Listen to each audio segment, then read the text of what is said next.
Hello and welcome to the Brazilian BA Cast. We have been talking about nimble, the organizational capability of sensing and responding to change with speed and precision. But we have been talking about that from different perspectives with different guests. And my guest today is from the USA, Mr. Pete Behrens. Did I pronounce it correctly? I tried. Behrens works great. Thank you.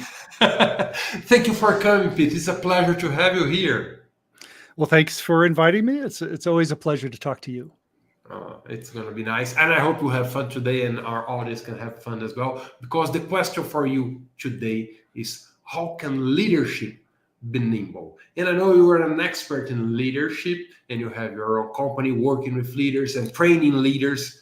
I thought we could start by defining what leadership means. What do you think about that?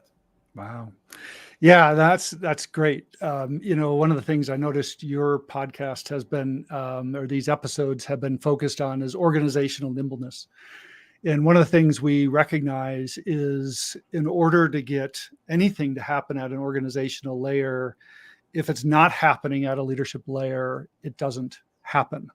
And so that gets us to maybe your question, what is leadership?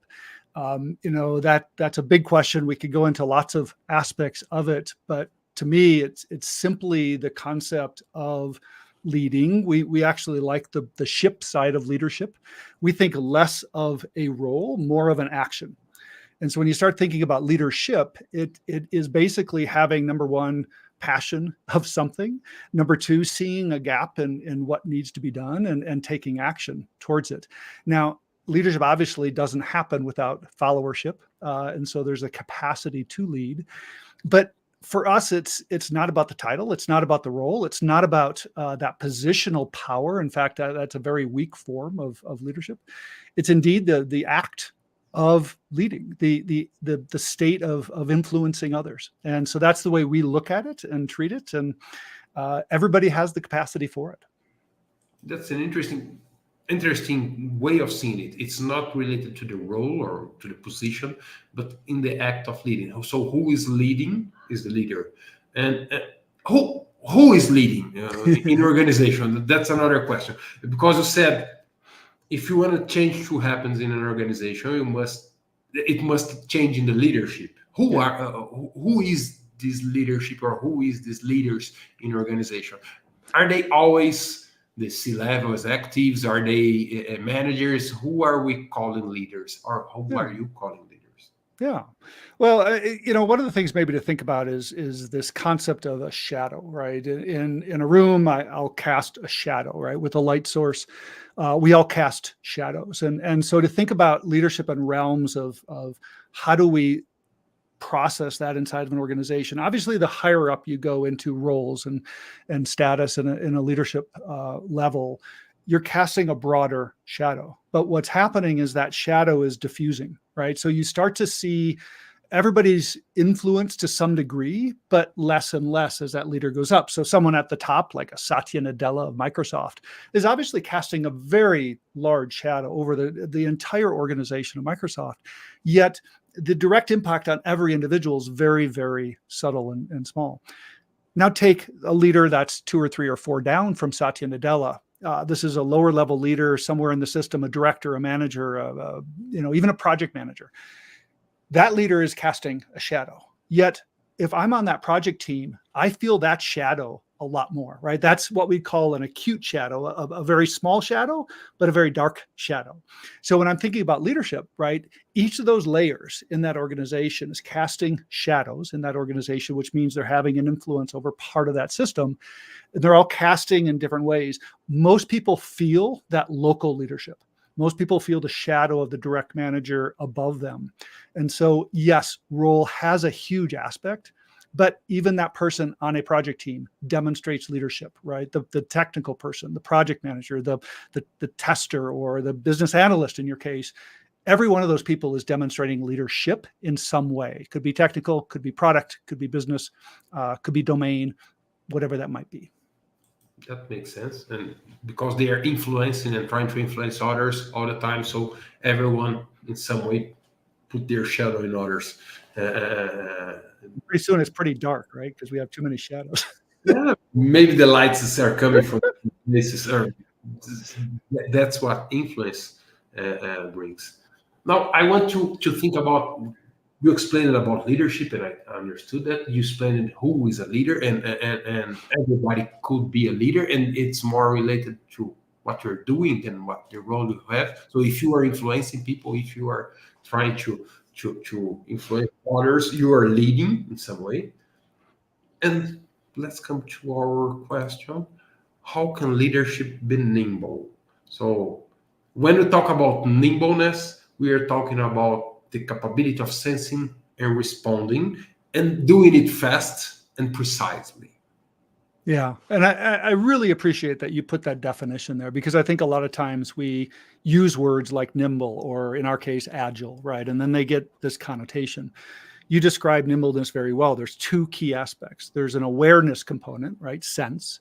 And then there's an action component, respond. Most people, when they're just thinking, and not your listeners, because they've been trained enough now, they think about the action, right? I'm being nimble by acting. And we see the same thing with leadership. We see the same thing with agility.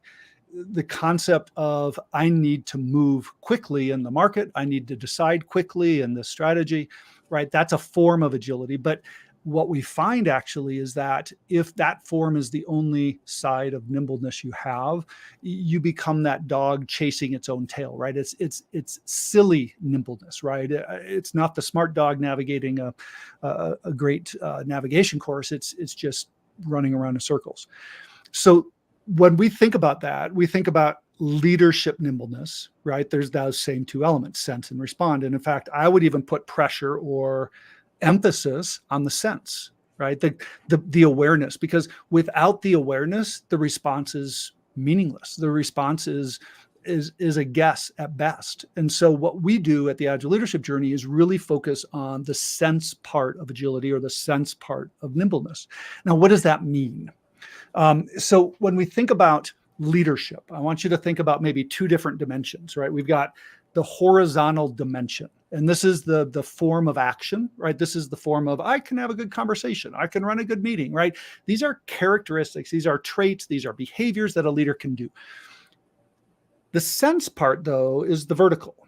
Now, why do we call this vertical? Well, because actually, as you're going through something, your mindset is addressing things at different layers. And so probably be best described through an example. And I know you've got a guest coming up in a couple of episodes I saw on your list on strategy. So I'm just going to pick on that one. And if you want to bring this back with that guest, that'd be fine. But think about just the concept of strategy. And we're not going to get into good or bad strategy, but let's just think about, how do I engage with strategy? Well, strategy, strategic planning is a process of foresight, right? It's a process of decision-making. It's a process of guidance towards a direction and goal.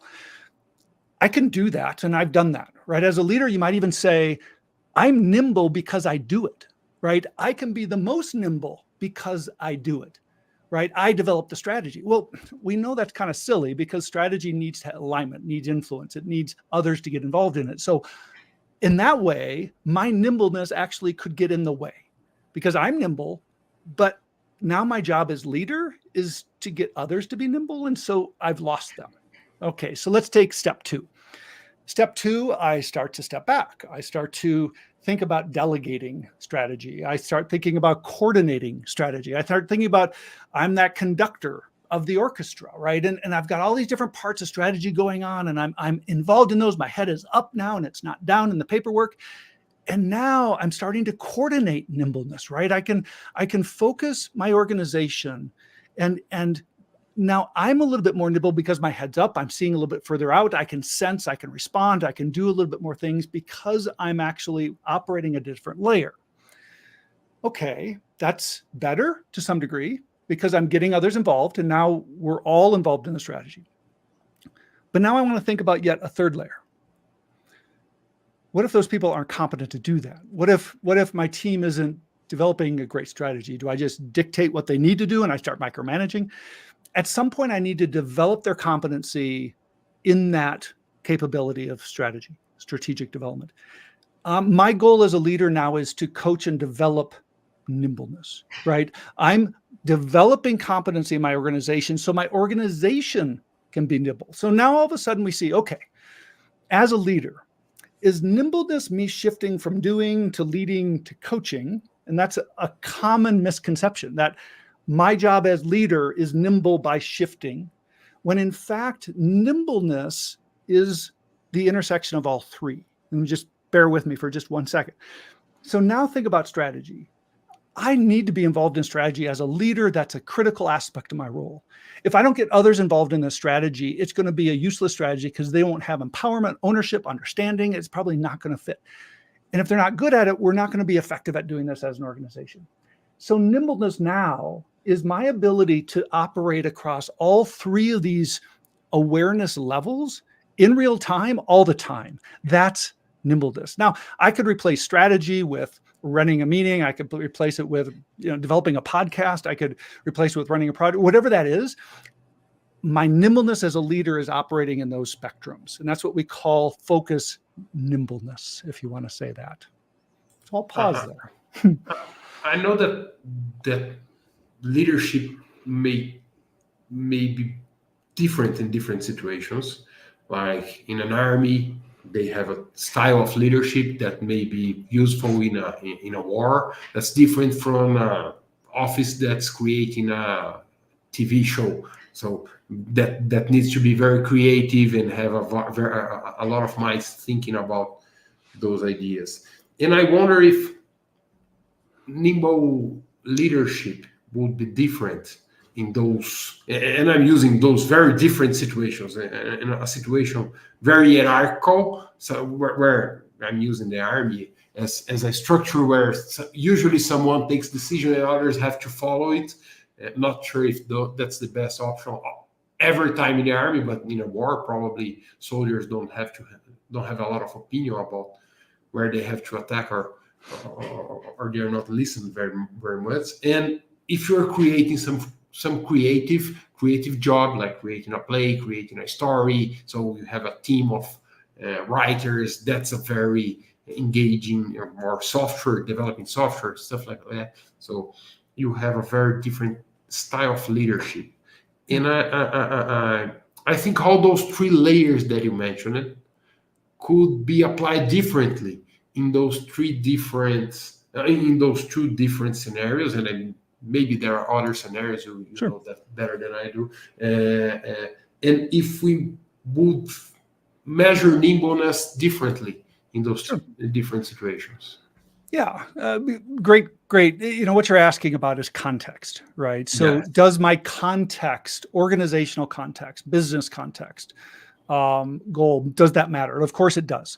If I'm constructing a street, I need less nimbleness than if I'm creating a podcast or a product, or if I am working in the brass of a military. When I say brass, I mean kind of the back end, the structure, the logistics, where do things need to be. I need less nimbleness than the SEAL team that's out in the field reacting to a real-time situation. So what we would say is it's not that, software versus government or, military. It would be, what's my environment? And is my environment changing? Is my environment complex? Is my environment uncertain? Is my environment changing quickly, right? We like to use this metaphor of a fog, right? So complexity, uncertainty, the VUCA-ness is a fog.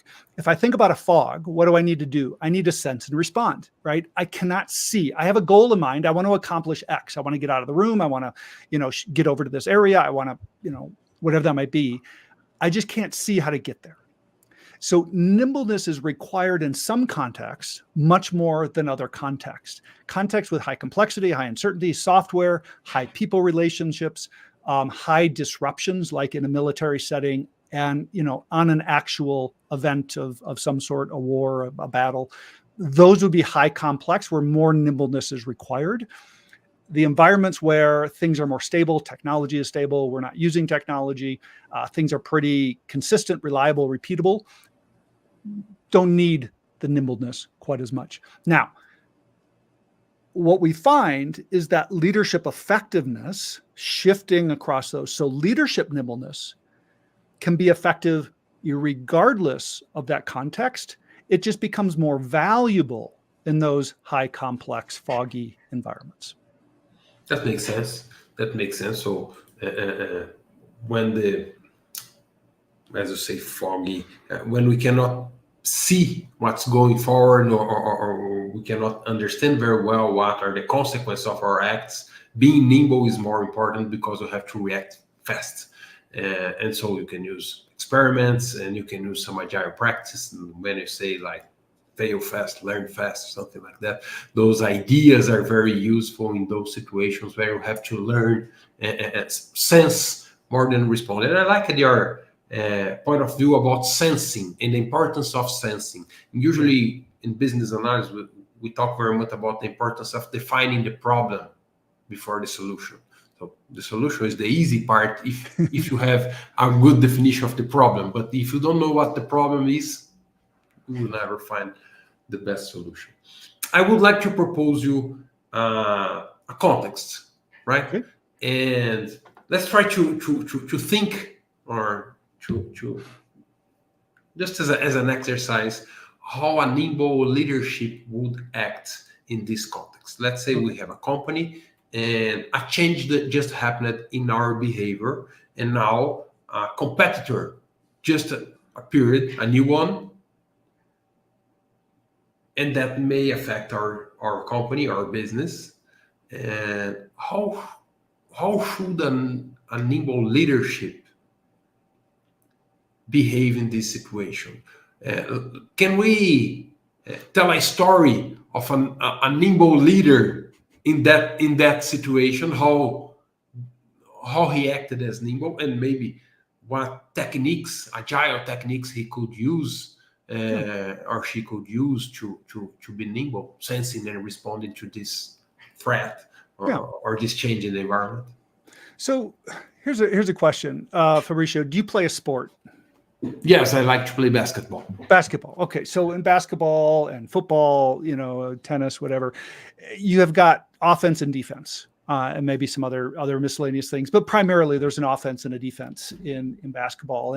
And so I would ask you, right, in terms of this, what do you need to be an effective basketball team, offense or defense? Both, certainly. Yeah, of course. Silly question. And so when we think about these two, and I'm using this as an example to kind of get to your question kind of abstractly, but think about the concept of offense is to move the ball down the court and score, right? Defense is to protect and to defend so that your other team is not scoring, right? And so a great nimble sports team does both. But there are times when you play a more defensive offense. Now in basketball, what do you think? What does that look like to you to play a more defensive offense? Well, try to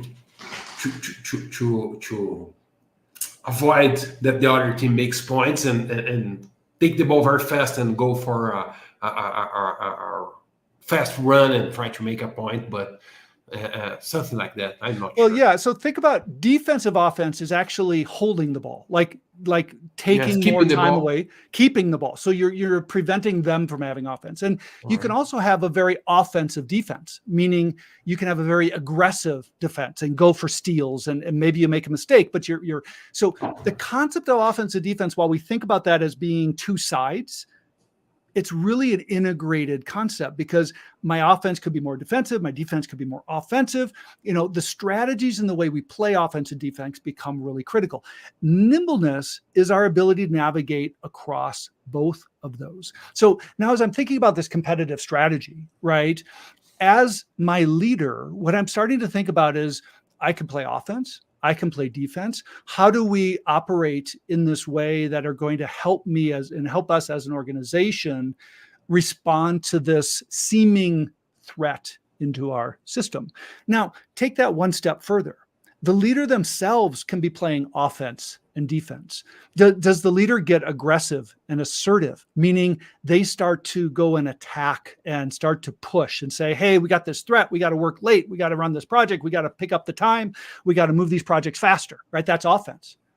Does the leader play a little bit more defensive? Oh, we got to protect. We got to, make sure that our market is say, let's go reach out to our customers, make sure they don't get taken, So So now I can start to think about this as a leadership competency, not just as my organization is offense, defense, my mindset is offense and defense. And how does that start to play?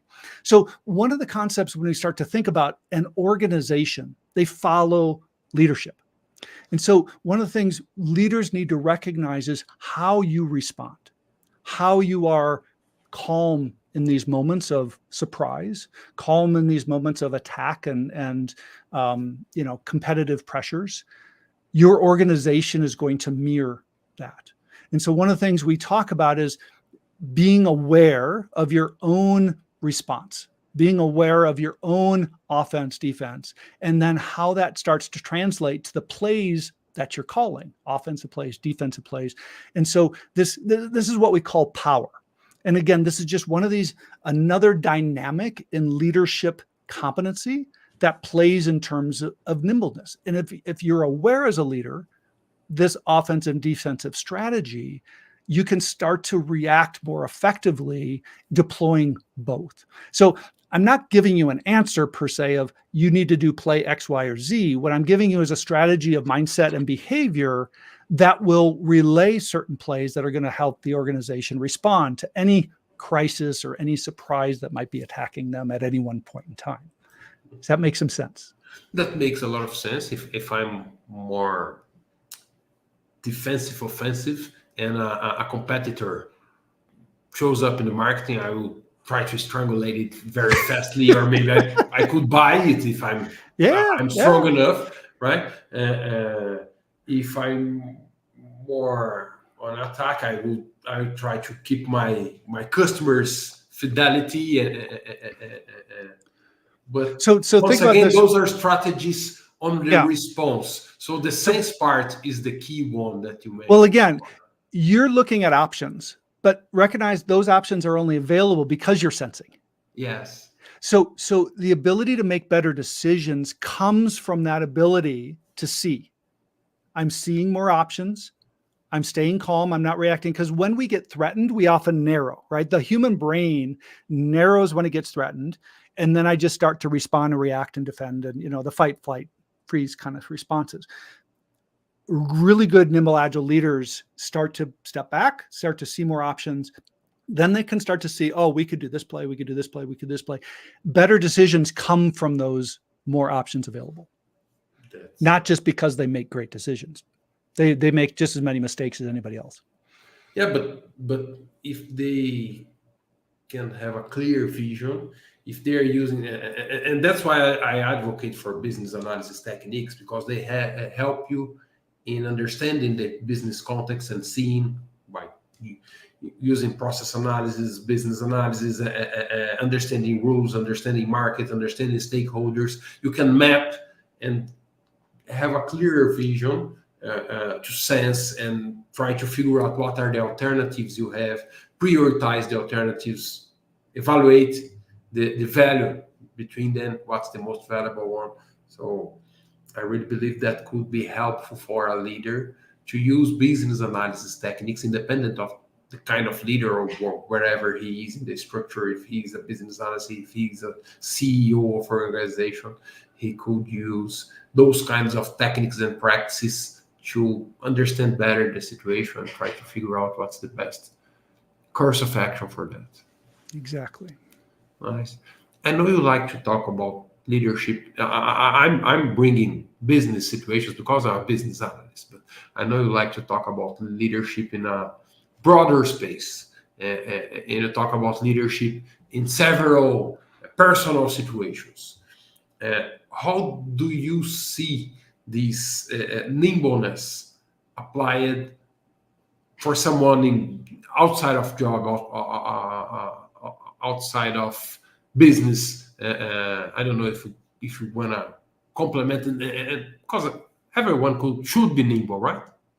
Yeah. Well, I mean, I think it's what we're talking about are human characteristics, right? Organizations are human systems.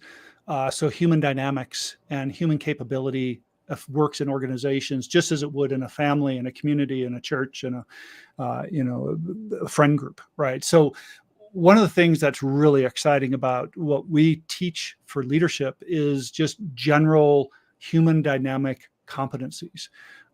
So this concept of power that I was just talking about, offense, defense, well, this plays in every single interaction you have with another human. You can think about every conversation, you and I even here, we have a conversation of offense and defense. What now in the words might change a little bit, like assertive, accommodative. I want to accommodate a certain number of your questions, but I also want to assert certain things I want to come with in terms of concepts, right? That's offense, defense, but just using different terms. Every conversation we have has this offensive, defensive, or assertive and accommodative spectrum. So let's say you're having a conversation with your spouse or your kids. How are you interacting? What is the power style in that conversation that you're showing up with? Are you coming more assertively, demanding? Are you coming more accommodatively and allowing others to drive a little bit of where that's going? The best nimble leaders are doing both all the time, right? It's offense and defense. It's a bit of both. I'm both asserting my point of view and I'm accommodating others' points of view. We often see leaders come with this mythology of servant leadership is awesome. And I said, yes, it is. In the perspective that I'm over assertive and I want to accommodate, I want to become a servant, I want to help others. So my role as leader is to serve. And that's great. The problem is most leaders lower inside the organization, not the high level leaders, the lower leaders in the organization are already pretty good servant leaders. And so to be more servanthood is to be more accommodative. And that actually makes them less effective, especially when you're in perspective or in a situation with a more assertive leader.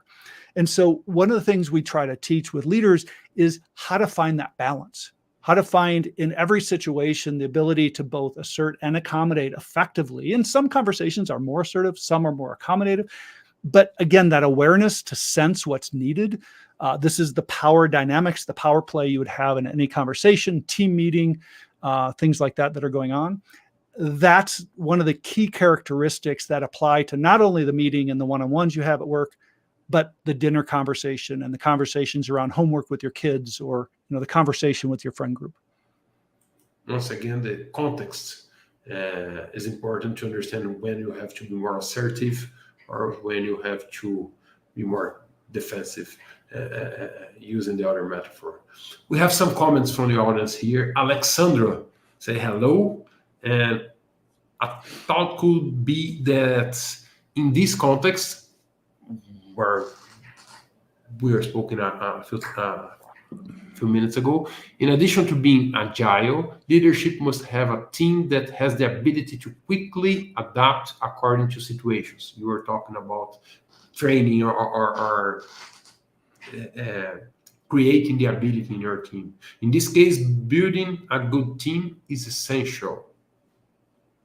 I mean, essentially, this is where a team or a department or a division will take on the personality of the leader, right? You often see this where if I want my team to be something and I am not, that's a really tough thing for a leader. So what we try to do is say, if you as a leader are not seeing nimbleness in your team, look in the mirror. What's going on there? Right? Because what they're going to do is they're going to be looking at you. They're going to be responding to you. So this is where leaders, need to role model and exemplify. The second thing with respond to leadership is recognizing this concept of change, right? And this is a really kind of to be nimble means I got to change. Nobody really wants to change, right? We're willing to change if we're driving it, but we don't want to be changed, right? So recognizing the human dynamic of change, right, is critical. One of the things we're teaching leaders is to differentiate change from transition, right? Change is physical, change is an event. Transition, psychological, it's inside the head. Everybody transitions differently. So leaders that understand this and recognize it in themselves are better equipped to work with their teams to be nimble. How do you get past the defensiveness? How do you get past the reactions? How do you get past the resistance, of change? That's a critical success factor for a nimble leader to not only do themselves, but to help their teams through. So I'm brushing over a really big area here. And I know this was just a comment and I agree with the comment, but it is one of the areas that leaders do need a lot of help with. And what we find is leaders are not trained in this capacity. That's something that we spend a lot of time with leaders. Okay. I want to quote you because it was very nice. If you don't see nimbleness in your team, look at the mirror. I like it. So that's an important stuff. And probably this does not fit just for nimbleness, but for a lot of other characteristics you would like to see in your team. So leading by example is probably it usually works. There's another comment here from a LinkedIn user. Sometimes my tool that doesn't get the name. Leadership versus followership, offense versus defense, question and answer, prompt and answer, throw and catch, yes, and as a technique. Yeah, these are great comments and great extension of the model. Yeah, throw and catch is a great metaphor. One of the ones I love to use with leaders is just simply breathe.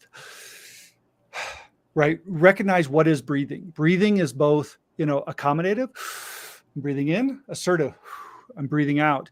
If you can think about this balance, right? Your interaction should be a little bit of both, the throw and the catch. The connecting to yes and, that's an interesting one, right?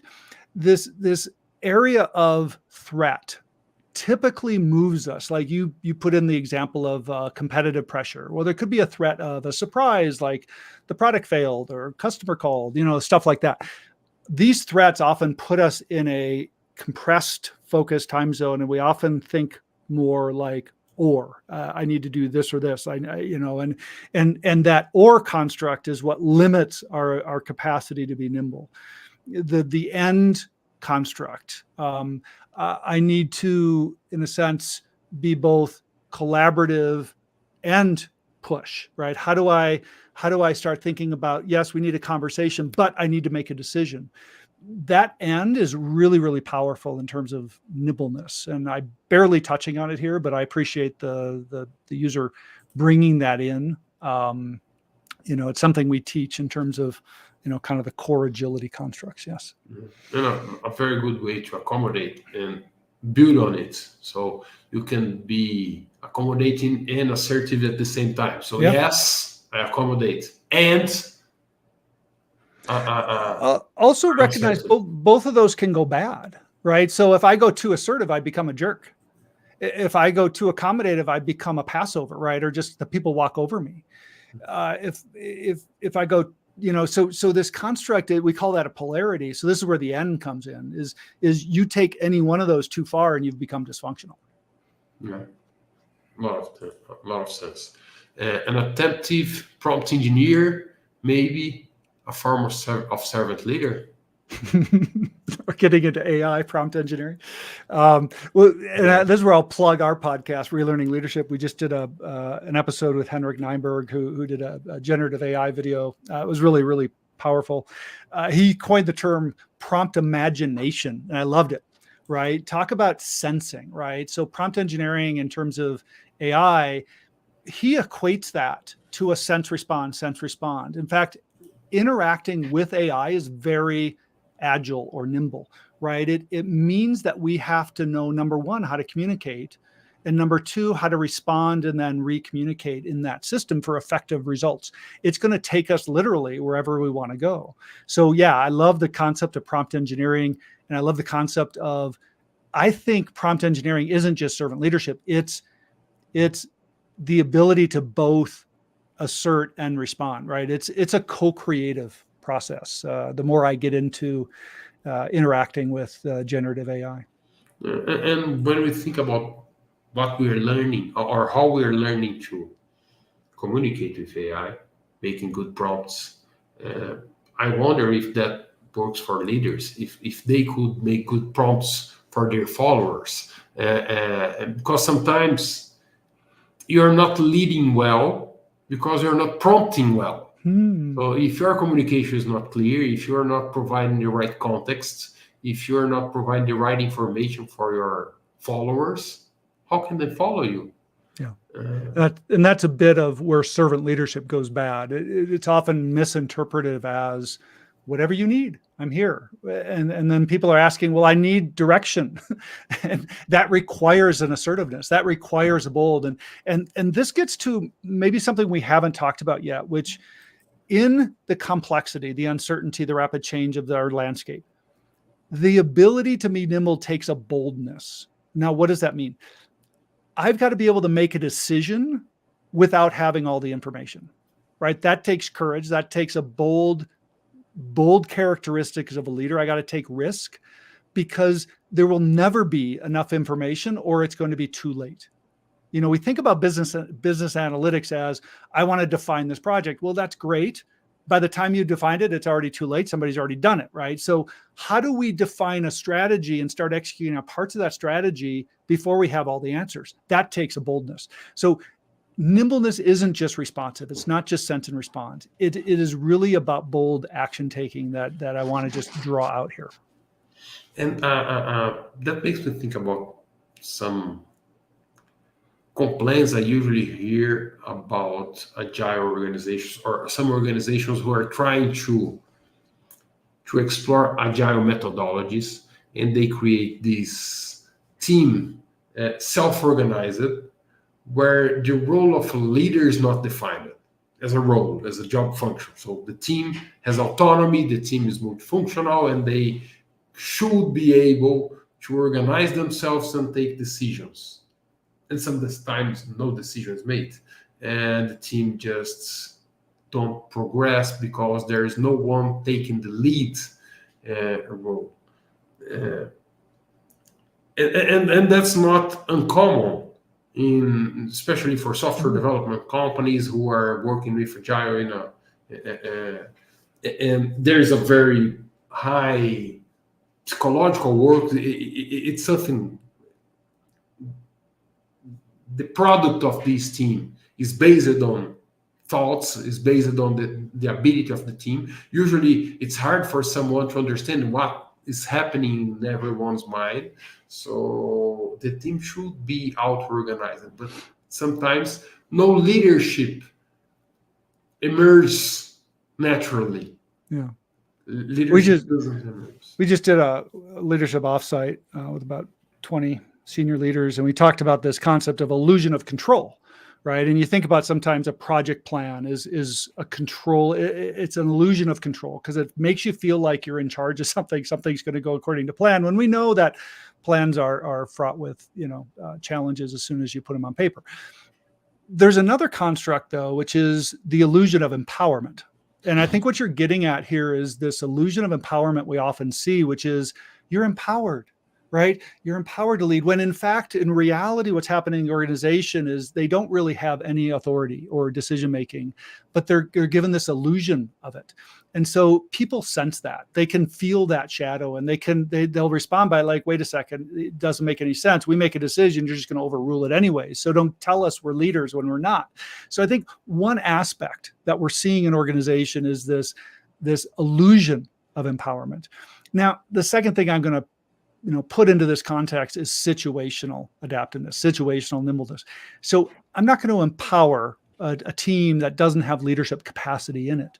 But the more leadership capacity that team has, the more I can let that leash go and let them self-organize, self-manage, self-direct, self-lead, right? Those are steps along self-empowerment and team empowerment that require competency to do. So the big problem here is typically leaders give too much too soon without enough real understanding what that means. And so it turns into a pretty dysfunctional situation.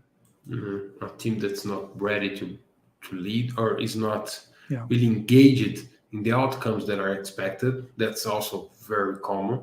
Something I hear in a lot of companies, I don't know if you have heard this saying in some places, is every initiative will be hardly punished in this organization, because people feel like if they take the lead, as you said, you must be bold to lead, because you're putting your face on it. You are taking some risks of something going wrong. And in those kind of organizations where people feel that a failure is not well received, they prefer to be on the shadows. They don't want to.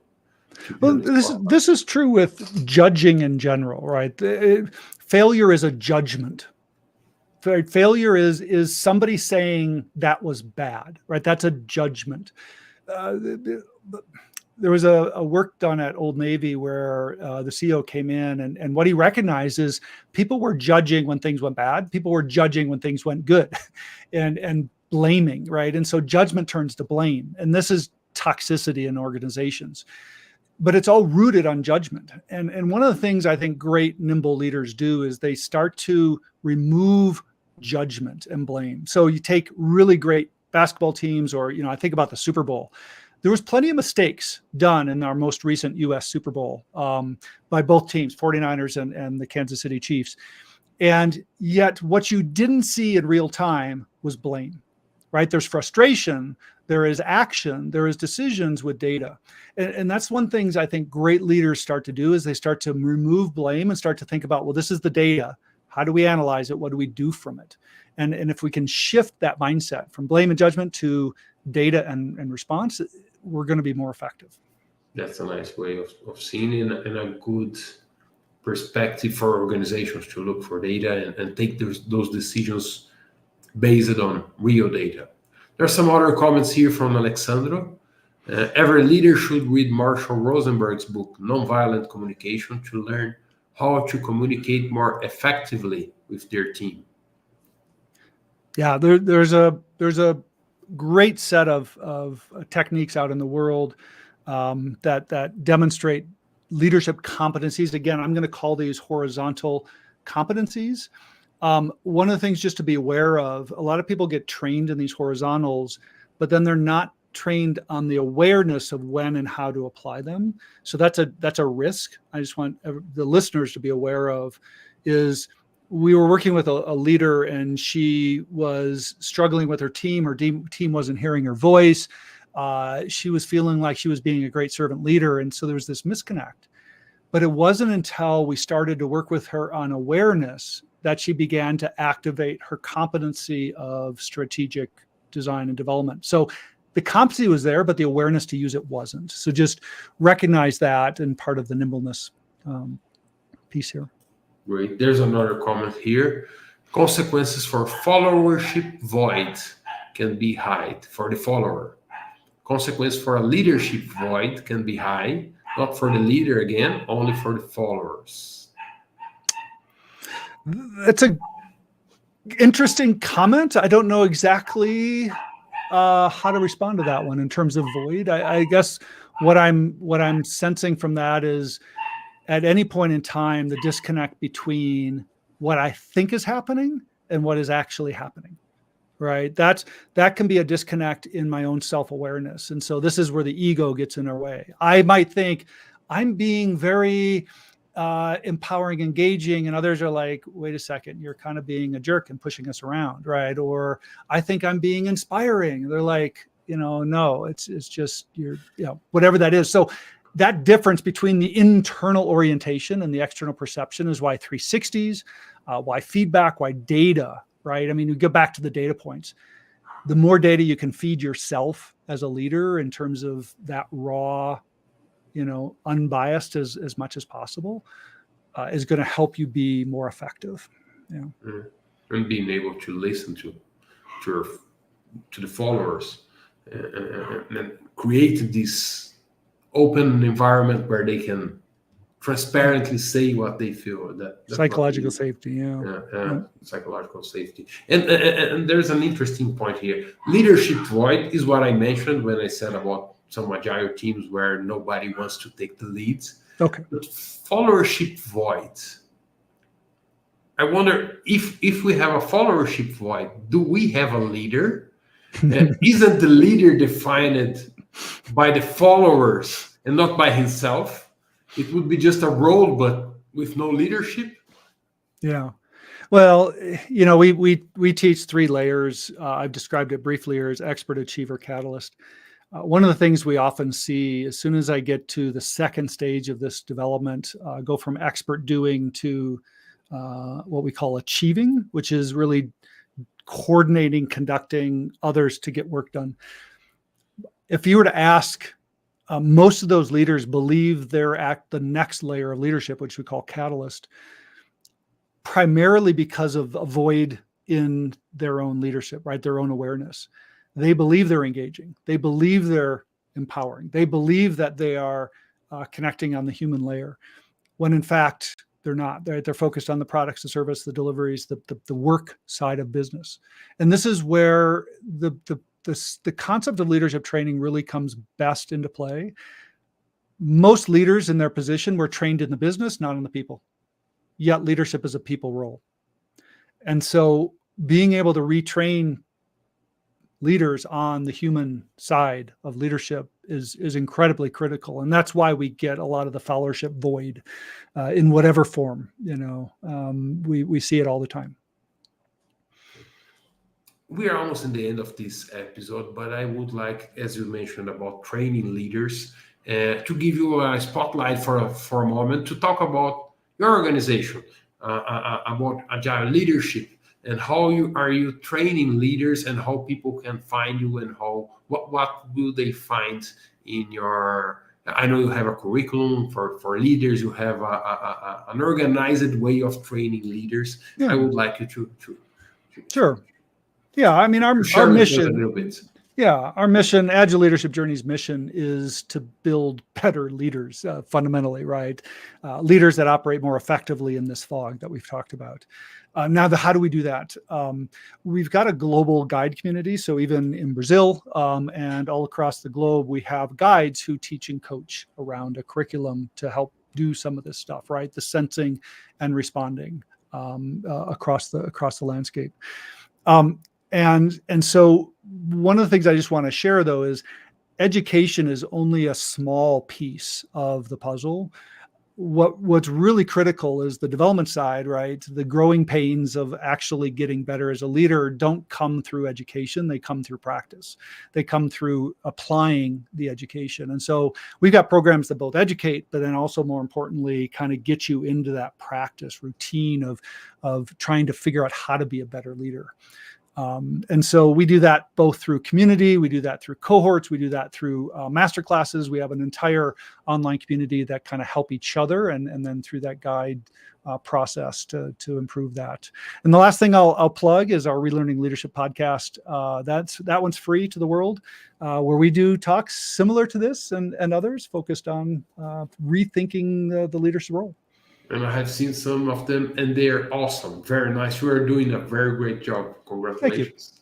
Thank you. Congratulations. Very nice, and a very good opportunity for leaders or leaders candidates that are listening to us right now. So please enjoy this opportunity. Pete, I would like to thank you very much for coming today. It was a pleasure to talk with you. Did I forgot something that was in your mind that was important to do when I left as an ending message, a last message? Nope, you were a great host and had fun chatting. So thank you. All right, thank you very much for joining. Thank you for the audience for the questions. It was a pleasure to be here. Next week, we're going to meet again with you. Bye bye.